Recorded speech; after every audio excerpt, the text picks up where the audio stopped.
திசையின் விளையைச் சேர்ந்த பெண்கள் இருவர் சசிகலா புஷ்பா, அவரது கணவர் லிங்கேஸ்வரன், மகன் பிரதீப் ராஜா ஆகியோர் தங்களை பலமுறை பாலியல் ரீதியாக துன்புறுத்தியதாக புகார் அளித்துள்ளனர்.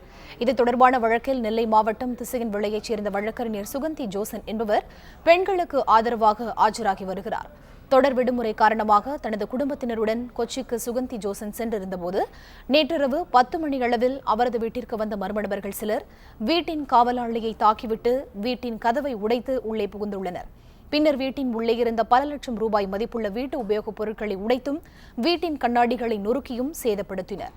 வீட்டிற்கு வெளியே இருந்த காரையும் மர்ம நபர்கள் அடித்து நொறுக்கியுள்ளனர்.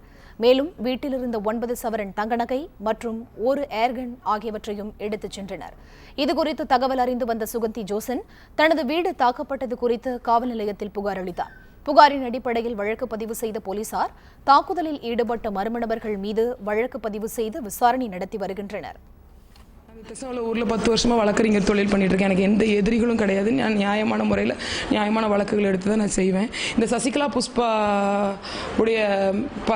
புஷ்பாவோட கேஸில் நான் ஆஜரானதுலேருந்து எனக்கு ஒரே த்ரெட்டனிங் தான். எனக்கு ஜான்சி ராணி, பானுமதி, இந்த பிள்ளைங்களுக்கு எப்பவும் ஒரே த்ரெட்டனிங் தான். ரவுடிஸ் மிரட்டுறது, வீட்டில் வந்து த்ரெட்டன் பண்ணுறது. இப்போ கடந்த ஒரு மாதத்துக்கு முன்னால் கூட ஆம்னி வேனில் வந்து அடியாட்கள், அந்த குண்டர்கள்லாம் வந்திருக்காங்க உங்களை மர்டர் பண்ணுறதுன்னு சொல்லி எனக்கு ஒரு ஃபோன் வந்துச்சு. அப்போ நான் எல்லா போலீஸ்க்கும் நான் தகவல் கொடுத்தேன். ஆனால் எனக்கு முறையான ஒரு பாதுகாப்பு எந்த ஒரு போலீஸுமே எங்களுக்கு கொடுக்கல. எனக்கும் கொடுக்கல, அந்த பிள்ளைங்களுக்கு கொடுக்கல. அந்த பிள்ளைங்க இவ்வளோ நாள் இங்கே தான் இருந்தாங்க. தசரா ஹாலிடேஸ்க்காக அவங்க ஊருக்கு போயிருந்தாங்க. இந்த நேரத்தில் நான் என் பிள்ளைங்களாம் கூட்டு கொச்சின் போயிருந்தேன். கொச்சின் போயிட்டு 2 நாள் கழிச்சு இந்த மாதிரி வீடெல்லாம் வந்து உடச்சிருக்காங்க. நான் இல்லாத நேரத்தில் வந்து உடச்சிருக்கிறாங்க. நான் இந்த சசிகலா புஷ்பா மேட்டரில் இப்போ ஒரு 10 நாளைக்கு மேலே ஹரி நாடார் பேசுகிறாருன்னு சொல்லி ஒரு இங்கே உள்ள லோக்கல் உள்ள அண்ணன் தம்பி ரவுடிஸ் 2 பேர் ஃபோன் கொண்டு கொடுத்தாங்க. 10 lakhs வாங்கிட்டு ஒதுக்கிக்கங்க அப்படின்னு சொன்னாங்க. நான் அப்படிலாம் யார்ட்டையும் பேசுறதுக்கு எனக்கு இஷ்டம் இல்லை. நான் யார்ட்டையும் பேச வேண்டிய அவசியம் இல்லை. எதனாலும் நீதிமன்றத்தின் மூலமாக பேசிக்கும் அப்படின்னு சொல்லிட்டு அவங்களோட ஃபோனை நான் அவாய்ட் பண்ணிட்டேன். அதுக்கப்புறம் தொடர்ந்து என்ன இது பண்ணாங்க. என்ன சொன்னாங்கன்னா, ஹரி நாடாரும் இந்த ராக்கெட் ராஜா இங்கே நோடி உள்ள இந்த ராமலிங்கம், அவன் அண்ணன் சித்திரகுமாரில் என்ன சொல்கிறாங்கன்னா, எங்கள் சசிகலா புஷ்பா தான் இனி எல்லாம், நாடார் மக்களுக்கே அவள் தான் எல்லான்னு சொல்கிறாங்க. நானும் நாடார் இனத்தை சேர்ந்தவ தான்.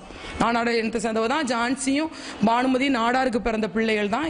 நாங்கள் நியாயமான போராட்டத்துக்கு தான் நாங்கள் போராடுறோம். எங்களுக்கு பின்னால் நியாயமாக உள்ள நாடார்கள் எங்களுக்கு உதவி செய்வாங்கங்கிற நம்புகிறோம். நாங்கள் இந்த மாதிரி த்ரெட்டன் பண்ணி இந்த மாதிரி வீடெல்லாம் உடைக்கிறதுனால நான் பயப்பட வேண்டிய அவசியம் எனக்கு இல்லை. நான் எல்லாத்தையும் முறையாக நீதிமன்றத்தின் மூலமாக நான் பார்த்துக்குவேன்.